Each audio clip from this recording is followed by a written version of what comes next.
ਇੱਕ ਦਿਨ ਮਹਾਤਮਾ ਬੁੱਧ ਆਪਣੇ ਚੇਲਿਆਂ ਨਾਲ ਬੈਠੇ ਹੋਏ ਸੀ। ਇੱਕ ਚੇਲੇ ਨੇ ਪੁੱਛਿਆ, ਮਹਾਤਮਾ ਜੀ ਕਰਮ ਕੀ ਹੁੰਦਾ ਹੈ?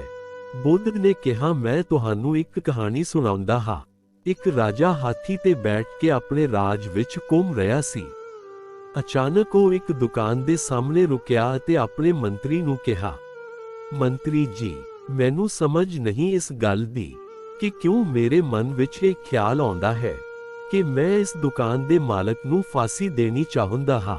ਇਹ ਸੁਣ ਕੇ ਮੰਤਰੀ ਨੂੰ ਬਹੁਤ ਦੁੱਖ ਹੋਇਆ, ਪਰ ਜਦ ਤੱਕ ਉਹ ਰਾਜੇ ਤੋਂ ਇਸ ਦਾ ਕਾਰਨ ਪੁੱਛਦਾ ਤਦ ਤੱਕ ਰਾਜਾ ਆਪਣੇ ਕਾਫਲੇ ਸਮੇਤ ਅੱਗੇ ਲੰਘ ਗਿਆ ਸੀ।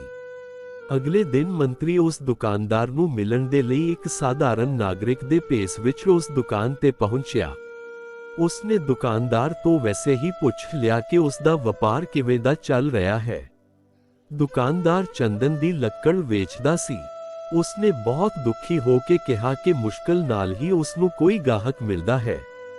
ਲੋਕ ਉਸ ਦੀ ਦੁਕਾਨ ਤੇ ਆਉਂਦੇ ਤਾਂ ਹਨ, ਚੰਦਨ ਦੀ ਸੁਗੰਧ ਲੈਂਦੇ ਹਨ ਤੇ ਚਲੇ ਜਾਂਦੇ ਹਨ। ਉਹ ਚੰਦਨ ਦੇ ਗੁਣਾਂ ਦੀ ਪ੍ਰਸ਼ੰਸਾ ਵੀ ਕਰਦੇ ਹਨ, ਪਰ ਖਰੀਦੇ ਕੁਝ ਵੀ ਨਹੀਂ। ਦੁਕਾਨਦਾਰ ਨੇ ਕਿਹਾ, ਹੁਣ ਉਸ ਦੀ ਉਮੀਦ ਕੇਵਲ ਇੱਕ ਗੱਲ ਤੇ ਟਿਕੀ ਹੈ ਕਿ ਰਾਜਾ ਜਲਦੀ ਹੀ ਮਰ ਜਾਵੇ। ਉਸ ਦੀ ਚੀਖਾਂ ਲਈ ਬਹੁਤ ਮਾਤਰਾ ਵਿੱਚ ਚੰਦਨ ਦੀ ਲੱਕੜ ਖਰੀਦੀ ਜਾਵੇਗੀ। ਉਹ ਆਸ-ਪਾਸ ਇੱਕੋ ਇੱਕ ਚੰਦਨ ਦੀ ਲੱਕੜ ਦਾ ਦੁਕਾਨਦਾਰ ਸੀ, ਇਸ ਲਈ ਉਸ ਦਾ ਵਿਸ਼ਵਾਸ ਪੱਕਾ ਸੀ ਕਿ ਰਾਜਾ ਦੇ ਮਰਨ ਤੇ ਉਸ ਦੇ ਦਿਨ ਬਦਲਣਗੇ। ਹੁਣ ਮੰਤਰੀ ਦੀ ਸਮਝ 'ਚ ਆਇਆ ਕਿ ਰਾਜਾ ਉਸ ਦੀ ਦੁਕਾਨ ਦੇ ਸਾਹਮਣੇ ਕਿਉਂ ਰੁਕਿਆ ਸੀ ਅਤੇ ਕਿਉਂ ਉਸਨੇ ਦੁਕਾਨਦਾਰ ਨੂੰ ਮਾਰਨ ਦੀ ਇੱਛਾ ਜਤਾਈ ਸੀ।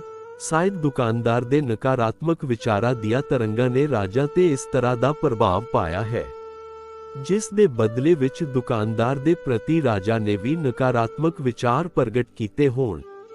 ਬੁੱਧੀਮਾਨ ਮੰਤਰੀ ਨੇ ਇਸ ਵਿਸ਼ੇ ਤੇ ਕੁਝ ਪਲ ਤੱਕ ਵਿਚਾਰ ਕੀਤਾ। ਫਿਰ ਉਸਨੇ ਆਪਣੀ ਪਹਿਚਾਣ ਅਤੇ ਪਿਛਲੇ ਦਿਨਾਂ ਦੀ ਘਟਨਾ ਦੱਸੇ ਬਿਨਾਂ ਕੁਝ ਚੰਦਨ ਦੀ ਲੱਕੜ ਖਰੀਦਣ ਦੀ ਇੱਛਾ ਜਤਾਈ। ਦੁਕਾਨਦਾਰ ਬਹੁਤ ਖੁਸ਼ ਹੋਇਆ। ਉਸਨੇ ਚੰਦਨ ਨੂੰ ਚੰਗੀ ਤਰ੍ਹਾਂ ਕਾਗਜ਼ ਵਿੱਚ ਲਪੇਟ ਕੇ ਮੰਤਰੀ ਨੂੰ ਦੇ ਦਿੱਤਾ।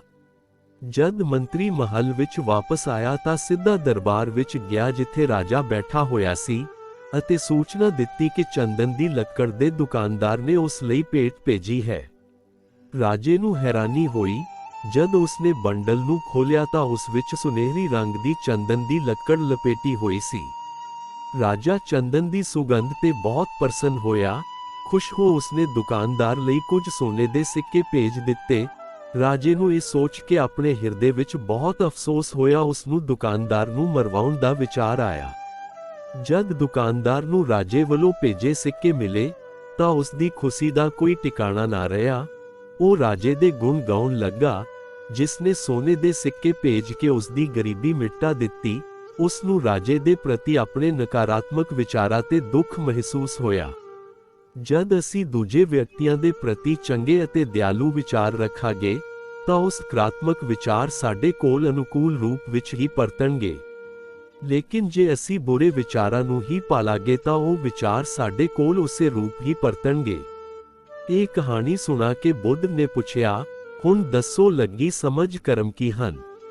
ਅਨੇਕ ਚੇਲਿਆਂ ਨੇ ਉੱਤਰ ਦਿੱਤਾ, ਸਾਡੇ ਸ਼ਬਦ, ਸਾਡੇ ਕੰਮ, ਸਾਡੀਆਂ ਭਾਵਨਾਵਾਂ, ਸਾਡੀਆਂ ਗਤੀਵਿਧੀਆਂ। ਮਹਾਤਮਾ ਬੁੱਧ ਨੇ ਹਾਂ 'ਚ ਸਿਰ ਹਿਲਾਇਆ ਅਤੇ ਕਿਹਾ, ਤੁਹਾਡੇ ਵਿਚਾਰ ਹੀ ਤੁਹਾਡੇ ਕਰਮ ਹਨ। ਦੋਸਤੋ, ਤੁਹਾਨੂੰ ਕਿਵੇਂ ਲੱਗੀ ਅੱਜ ਦੀ ਇਹ ਕਹਾਣੀ? ਆਪਣੇ ਪਰਿਵਾਰ ਅਤੇ ਦੋਸਤਾਂ ਮਿੱਤਰਾਂ ਨਾਲ ਜ਼ਰੂਰ ਸਾਂਝੀ ਕਰਿਓ ਇਸ ਕਹਾਣੀ ਨੂੰ। ਸਾਡੇ ਚੈਨਲ ਨੂੰ ਸਬਸਕ੍ਰਾਈਬ ਕਰੋ ਅਤੇ ਵੀਡੀਓ ਨੂੰ ਸ਼ੇਅਰ ਕਰ ਦਿਓ। ਧੰਨਵਾਦ ਜੀ।